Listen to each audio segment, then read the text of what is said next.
When Napoleon lay at Boulogne for a year with his flat-bottomed boats and his grand army, he was told by someone, "There are bitter weeds in England." There are certainly a great many more of them since the British Expeditionary Force returned. So I have, myself, full confidence that if all do their duty, if nothing is neglected, and if the best arrangements are made as they are being made, we shall prove ourselves once more able to defend our island home, to ride out the storm of war, and to outlive the menace of tyranny, if necessary, for years, if necessary, alone. At any rate, that is what we are going to try to do.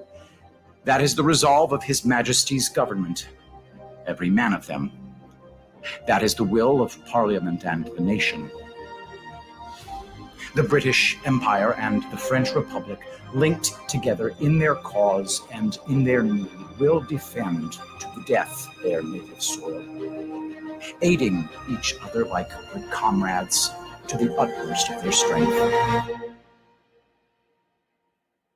Even though large tracts of Europe and many old and famous states have fallen, or may fall, into the grip of the Gestapo and all the odious apparatus of Nazi rule, we shall not flag or fail. We shall go on to the end. We shall fight in France. We shall fight on the seas and oceans. We shall fight with growing confidence and growing strength in the air. We shall defend our island, whatever the cost may be. We shall fight on the beaches. We shall fight on the landing grounds. We shall fight in the fields and in the streets. We shall fight in the hills. We shall never surrender. And even if, which I do not for a moment believe, this island, or a large part of it, were subjugated and starving, then our empire beyond is armed and guarded by the British fleet will carry on the struggle until, in God's good time, the new world with all its power and might steps forth to the rescue and the liberation of the old.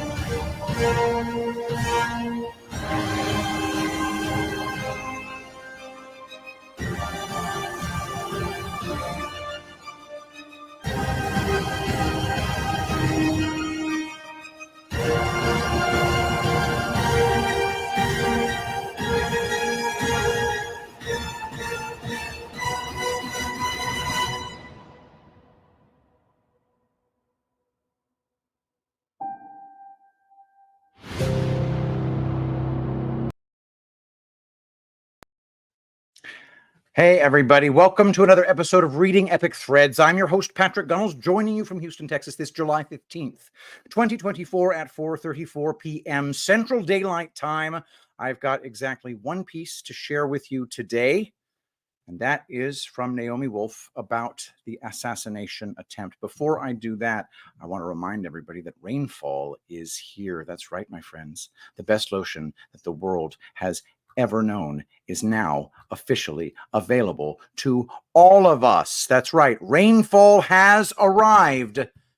The lotion takes the healing power of aloe vera and adds to it argan oil, amaranth oil, babassu oil, apricot kernel oil, hemp seed oil, evening primrose oil, rosehip oil, vitamin E oil, and I'm probably forgetting one. It's the best lotion ever, guys. The scent will intoxicate you, and you will cause the skin, the dead skin that lies atop the fresh skin underneath, the dead skin will tumble right away. Make sure to go to tulipblooms.shop. That's tulipblooms.shop. Use promo code Shapiro to pry $1 from my grasping hands. And if you get 3 or more bottles, you get free shipping. I want to say a big thank you to Reaper1776 and Howie DeWitt, who are both in the Twitter chat, in the X chat, formerly Twitter. I'm trying to get a little more action on my Twitter, guys, because let's face it, you know it, I know it. I am freaking like suppressed as F on Rumble. It's terrible. I had the biggest stream that I have had personally for reading epic threads for a long ass time, and I did not get one single new subscriber on Rumble. Now, I am grateful to have a platform on Rumble, but in my opinion, I am very, very badly suppressed there. So if you can, and you're on X watching right now, retweet this, follow me on Twitter, etc., etc., etc. All right, let us begin with our piece for the day. It is called Thanatos, possibly Thanatos, by Naomi Wolf. NaomiWolf.substack.com. Thanatos, Death Gods, and the Attack on President Trump. The death drive comes to America. Dr. Naomi Wolf. Have the powers of gods of death been unleashed in our relatively peaceable nation? I'm in a hip, storied, deep blue Catskills town. I was having a restful little writer's retreat on my own in a miniature cottage overlooking a small burbling brook. Orange daylilies, just past their glory, line the banks of the talkative brook and lift their crowns to one another like torn silk scarves. A fresh, warm breeze walks through the town among the pedestrians. It seems to come straight from heaven. Children outside the organic ice cream shop, crazed with sugar, run round and round on a patch of grass and a chalk-brightened pathway, or they stare fixedly at the ice cream scoops melting slowly on their cones, trying to figure out how best to approach devouring them. The mountain that overlooks the tiny town is soft and mid-green. Its presence is benign. The vibe of the earth here is nurturing. When I stood next to the stream, which expands to become a famous creek late last night, a spillage of stars and a bright yellow half-moon served as our canopy. My friend who lives here told me that Buddhist monks who visit this area say that the dragon's breath, a good thing, still remains hovering along the runnels of the creek. I strangely understood something of what she was saying. Everywhere, you would think, here would be the cherishing and treasuring of life. And yet, a love of death. A death god's ravenous hunger, a death god's forcing of obedience in many human minds, a new thing, or a newly revealed, ancient thing, a weird thing, weird in the archaic sense of relating to the uncanny, to the cutting short of life, seems now to run through this town, through these deep blue cultures, and through our times. Merriam-Webster, weird derives from the Old English noun weird, W-Y-R-D, essentially meaning fate. By the 8th century, the plural weirda, with an E at the end of it, had begun to appear in texts as a gloss for parcae, the Latin name for the fates, 3 goddesses who spun, measured, and cut the thread of life. This weird thread runs, devouring. This death god of a death cult, if that is what it is, seems to have different logic and hungers, upside down logic and hungers from the logic and hungers of life. Yesterday morning, I was at the adorable flea market. Handmade candles, embroidered sundresses, old vinyl records, lip balms made of beeswax. The people there were like those among whom I grew up and whom I should have recognized as some of the original practitioners of a renewed 1960s, 1970s life cult. That is to say, they were old hippies. An odd note, a bizarre cheeriness about serious illness, disability, and even death is prevalent these days. I overheard this shouted conversation. How's Bill doing? Is he out of the hospital? He's great. He's had a heart monitor put in. They're going to be watching him now always. This response was given in a cheerful, happy voice. In the old world, that situation would not have been described so glowingly. It might have been great that Bill is okay, or that he is better than expected, and that his team is cautiously optimistic. But that sing-song, upbeat, great, delivered in a voice like Dick Van Dyke's, when he was about to burst into a dance routine amid the chimney pots of London in Walt Disney's film Mary Poppins, would not have been considered quite appropriate. I asked recently how some acquaintances from that deep blue world were enjoying their summer. Both husband and wife reported what sounded to me like absolute horrors.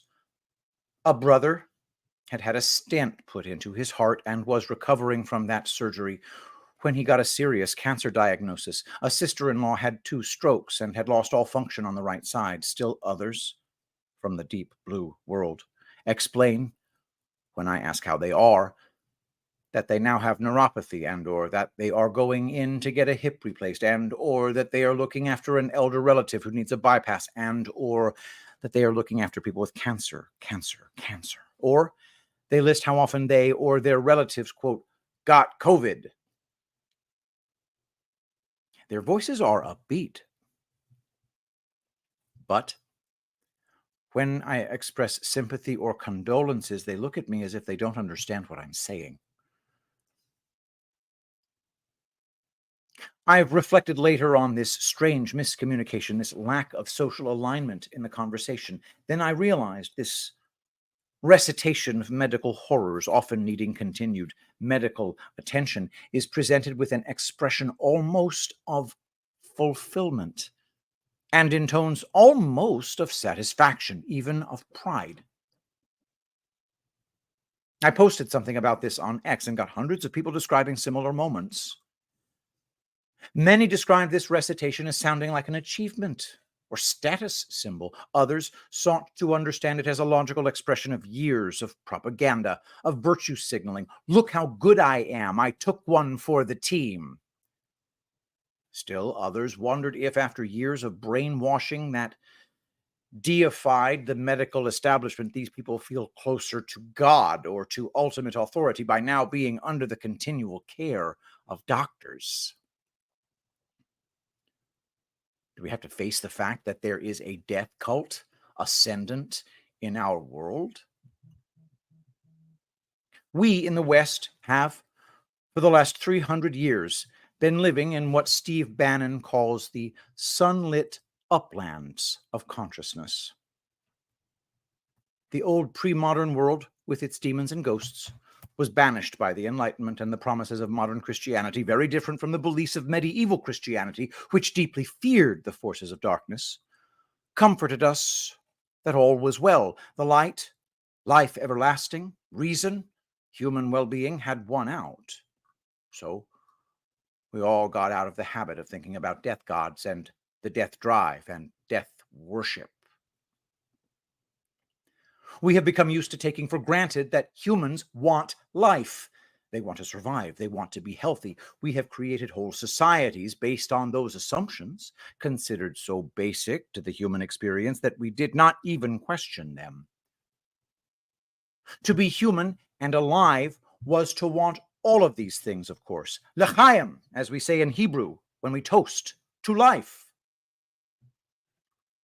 But now there is something that has entered the world, or that has been unveiled, that is counter or oppositional to this set of life and health-oriented goals, of longings.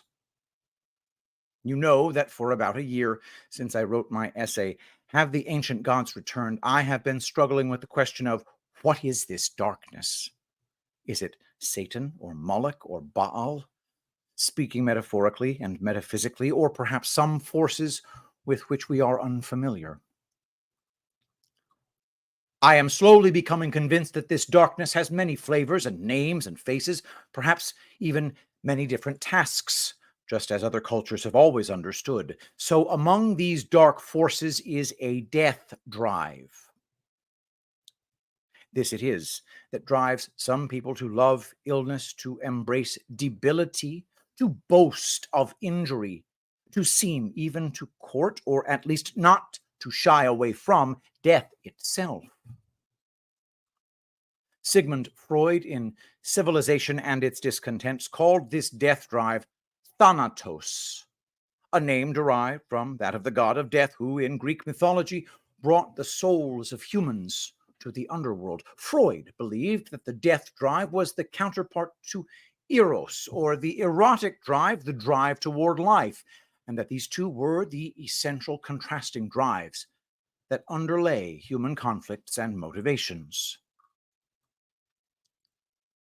Many cultures before ours have had death cults and death worship, or have venerated figures that represent the end of life, the limitations on human endeavor, or the darkness that can encompass and swallow us all. The Egyptian god Set, or Seth, was the master of disorder, chaos, violence, storms. Seth embodied the necessary and creative element of violence and disorder within the ordered world.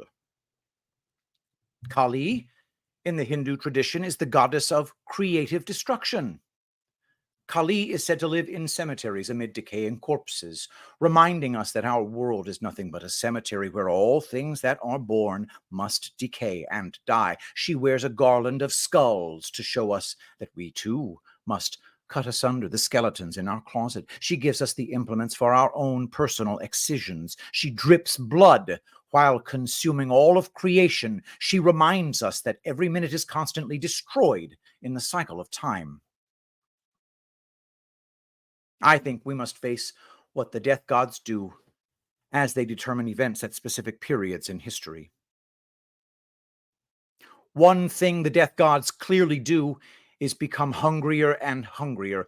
Once a culture unleashes them, meaning that no amount of bloodshed, no amount of human sacrifices ever satiates them until their time is spent. The Nazi era obviously reveals the hunger for endless murder and suffering in these unleashed death cult forces. The murderousness of Nazi murder rituals went far beyond what was necessary to deal with the so-called Jewish question, and you saw this ravenousness escalate quickly. What tends to happen is that once human life is declared violable, once that sacred line is crossed, at first there are few and quote-unquote justifiable sacrifices, as with the first careful selective euthanasia program run by doctors in Germany, Action T4 in 1939, that disappeared mentally defective teenagers, but very quickly, because that bright line has been blurred. Sacrifice was piled on sacrifice, and the bodies mounted, and tortures were piled on tortures for hungry death's own sake alone. This almost ritualistic escalation is common to many times and places in which these dark gods are invoked or released. The Holocaust shares this demonstration of a death cult running rampant with other massacres. Stalin's murders of 3 to 5 million in the Ukraine and in Russia itself in the 1930s. Quote, they, kulaks, were called enemies of the people, as well as swine, dogs, cockroaches, scum, vermin, filth, garbage, half animals, apes. Activists promoted murderous slogans. We will exile the kulak by the thousand when necessary. Shoot the kulak breed. We will make soap of kulaks. Our mass enemies must be wiped off the face of the earth. One Soviet report noted that gangs, quote, drove the dekulakized naked in the streets, beat them, organized drinking bouts in their houses, shot over their heads, forced them to dig their own graves, undressed women and searched them, stole valuables, money, etc. The dehumanization comes first. And then the orgies of hatred and sadism tend to follow similar lines when the gods of death are loosed. The killing fields of Cambodia's Pol Pot, 1975 to 1979, who murdered up to 3 million, shared this tempo and escalation, as did the 1994 genocide in Rwanda, in which about 800,000 people died. There is a certain flavor to events when the gods of death are released.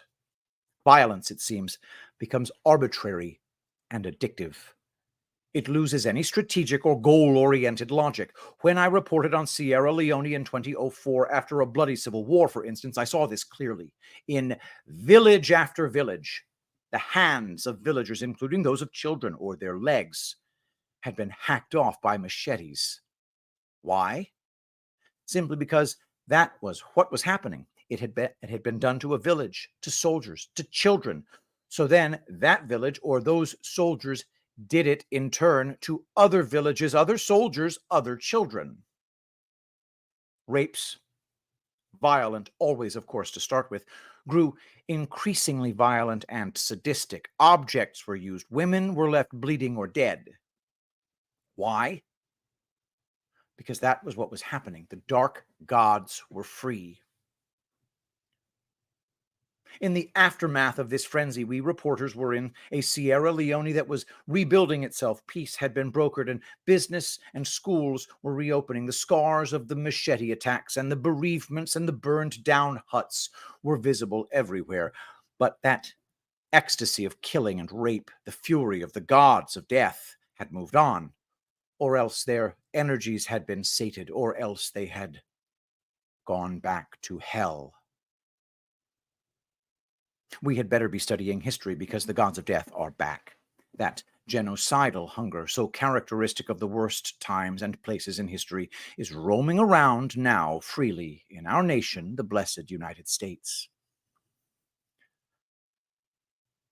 I had to have a surreal public argument against what right-wing commentator Candace Owens had posted on X when she insanely or extremely ignorantly produced a podcast called Literally Hitler, in which she made the case that they had made Hitler into some kind of Voldemort character, as she derangedly put it.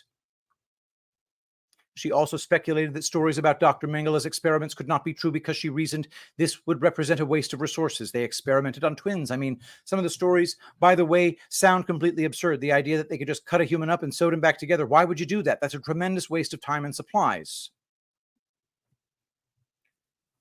That last form of reasoning revealed the brutal ignorance of a generation born and raised in a time without the presence of the death forces. The ignorance of a person who was not bothered to become educated about the times in history, including during American slavery, when the death gods were on the march.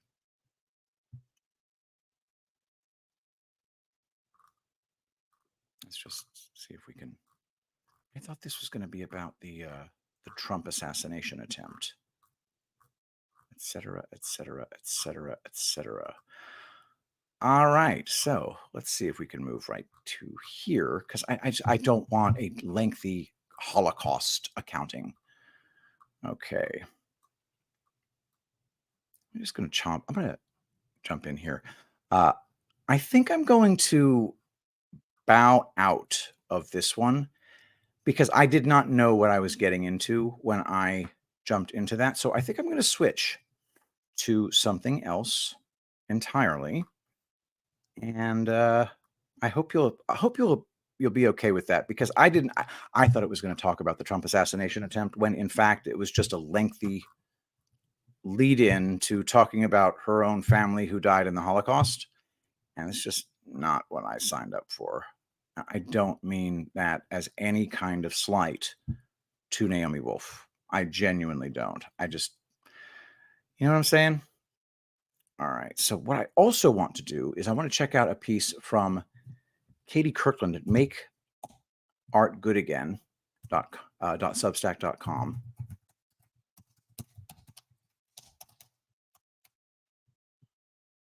All right. There we go. This piece is entitled Debate Me, Bro. Wow, this is amazing. Guys, there are so many of you. Well, there's Carla Burton chatting on X. Thank you so much, Carla. Dan in Alabama says hello. Anyone there? Hello, Dan. Howie DeWitt, once again, born to die, lol, freestyle it up. All good, Patrick, says Carla Burton. And now for something completely different. Yes, I think that's a line from something. Yeah, something completely different needed to happen there. And I just want to say how much I respect Naomi Wolf. I really, really do. It's very rare that I bail out on a piece. When I do, it's because I completely did not expect this to be about the I had all these friends and family die in the Holocaust stuff, which is not what I wanted to cover. I wanted to cover the Trump assassination, but it was like halfway through. So let's go ahead and do a piece that I was planning on on reading from Katie Kirkland at makeartgoodagain.substack.com. That's makeartgoodagain.substack.com. This piece is entitled "Debate Me, Bro." Katie Kirkland. I have a confession. I've never been a fan of debates. Aside from a handful of presidential ones over the years, I have more or less tried to avoid attending or watching debates. Even most of those presidential debates I watched only because someone else in the household was watching them and I happened to be in the room. In a society that is so academically focused, or at least fancies itself to be that, this discomfort with debates is something I've felt hesitant to express until recently. In part, this is because there is a sometimes spoken, sometimes unspoken assumption in our society that people who are unwilling to listen to a debate then must also be unwilling to entertain opposing viewpoints. Perhaps it was a bit shallow on my part, but I didn't want that assumption made of me, especially since I know I spend probably too much of my time trying to understand viewpoints that differ from my own. But that reason was only a small part of why I hesitated to express this sentiment. In a larger part, it is because I wasn't even sure I knew why I disliked debates. They felt cringy to me. That's not really a satisfactory reason. It wasn't until sometime in this last year that it finally dawned on me why I find them so cringy. It's because, despite how they are billed, debates are not a good way to ascertain the truth. In my opinion, they may even be one of the worst ways to find the truth. Before I go on, I should clarify. I'm not talking about interactions between friends, family, acquaintances, colleagues, or even random people on the internet in which differing viewpoints are discussed. Those are conversations, not debates. We just call them debates because our society has so much stifled our ability to converse with others that any conversation that is not a resounding chorus of "I agree with that" is considered contentious. No, I'm talking about formal and semi-formal debates, those events in which two or more parties plan to come together to debate opposing views on a particular subject, whether that's something as formal as a presidential or academic debate or something less formal, like on a podcast. But whatever the format, debates, formal or semi-formal, are not a search for truth, even if the participants think they are. Think about it. Two debating parties come together to present their arguments for what they believe is true. Both sides have already determined that no matter what the other side says, that side is wrong and maybe also morally deficient. They have closed themselves off from considering anything new or being willing to change or modify their own beliefs. Then there is the audience. At best, 45% back the position of party A, 45% back the position of party B. They, just like the debaters, have already decided what they believe and are not there to consider other possibilities. All that is left is that 10% of the audience that maybe has not yet settled on a position or has settled but is still open-minded to new arguments. Truly, this scenario is probably a bit idealized. How often is the crowd actually somewhat equally weighted instead of being saturated with backers of one side or the other? This could be because one of the participants was brought in to give an opposing view to an audience that is used to hearing one particular side. Or in a more sinister scenario, it could be because the audience was seated with people of a particular viewpoint in order to intimidate the participant presenting the opposing view. And that 10% of the audience being open-minded is probably rather high an estimate. But for the sake of argument, we'll go with this idealized scenario. Next, we get to the debate itself. Each side will present arguments in favor of their own position, as well as arguments that are intended to debunk the position of the other side. In a perfect world, the person who presents the best arguments would win the debate. The audience, or at least that 10% that haven't already dug in their heels, would see those arguments, consider them, and use them to make up or change their minds. But we don't live in a perfect world. The winner of a debate is rarely, if ever, the person who presents the best evidence or reasoning. The winner of a debate is the one who trips up the least, or, put another way, the one who can get the other to trip up more. Debates live and die, not based on truth, but on the gotcha moments. Party A makes a point that Party B hasn't heard or prepared for and doesn't have a response to. Ha, gotcha. Of course, that doesn't make Party A correct. Party A could be making a completely fallacious point, but because Party B doesn't have a response or a good response, the score goes up for the side that made the fallacious argument. Party B points out that Party A used a logical fallacy. Ha, gotcha. Of course, while using a logical fallacy as a poor way to argue a point, it doesn't automatically make Party A wrong. It just means Party A presented a poorly constructed argument, and pointing out a logical fallacy doesn't make Party B correct in their points. It just means they can spot a bad argument. People can be correct in their belief on a subject, but still do a poor job of arguing for that belief. People can be incorrect in their belief on a subject, but still do an excellent job of arguing for that false belief. The ability or inability to convincingly argue a point is not what makes it true or false. Truth is truth, regardless of the ability or inability of its defenders. Debates are not about finding the truth. They're sporting events. But unlike other sporting events in which the audience, at least in theory, understands that it's all just for entertainment and doesn't have any real consequences on their lives, debates have been built up as the ultimate way to prove the facts of an argument. We're supposed to choose elected officials based on debates. We're supposed to determine which scientific arguments are valid based on debates. We're supposed to decide what is orthodox and what is heresy based on debates. These are not inconsequential things. But debates have an inherent flaw that makes them unsuitable for being part of the decision process for anything monumental. Pride. Pride is built into them. Most, if not all, participants sitting in front of an audience are not going to go into a debate with the willingness to pause and consider when they are presented with an idea or fact that they had not considered before. There is no space to breathe or time for either the natural changing of one's mind or the natural solidification of a stance during a debate. That would ruin the pacing of the debate and hurt the pride of the person who chose to publicly defend something he or she couldn't adequately defend. There is little choice but for participants to bluff or splutter their way through that particular point until the moderator, if one is present, moves the debate along. If we are truly interested in discerning truth or hearing different perspectives, then we should do away with debates as truth-seeking exercises. All they do is encourage partisan behavior from participants and audiences alike, which often prevents the discovery of truth rather than encouraging it. Instead, we should put debates in their proper place as entertainment. As I said earlier, debates are sporting events, and we should treat them as such. Be entertained, admire the skills, armchair mock the fumbles, laugh at the witty comments and zingers. Just don't take them any more seriously than you would a game of sports ball, and maybe even slightly less so. And that is makeartgoodagain.substack.com. Wonderful stuff. Enjoyed that a lot. We're going to keep this one short today. I need to go ahead and get the rice started.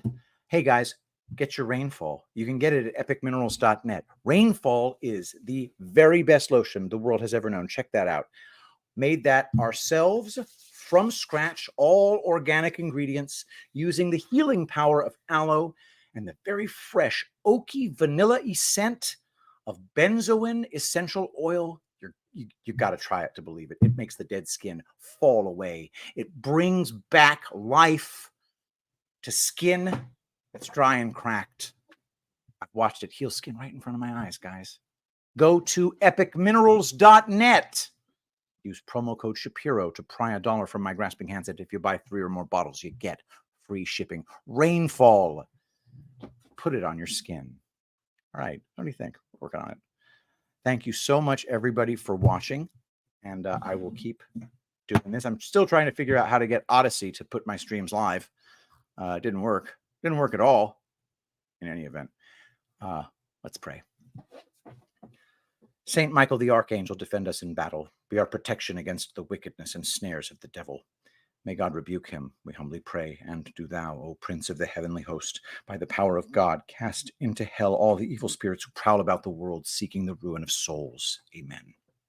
I love you all. Thank you so much for being here, and I'll see you tomorrow.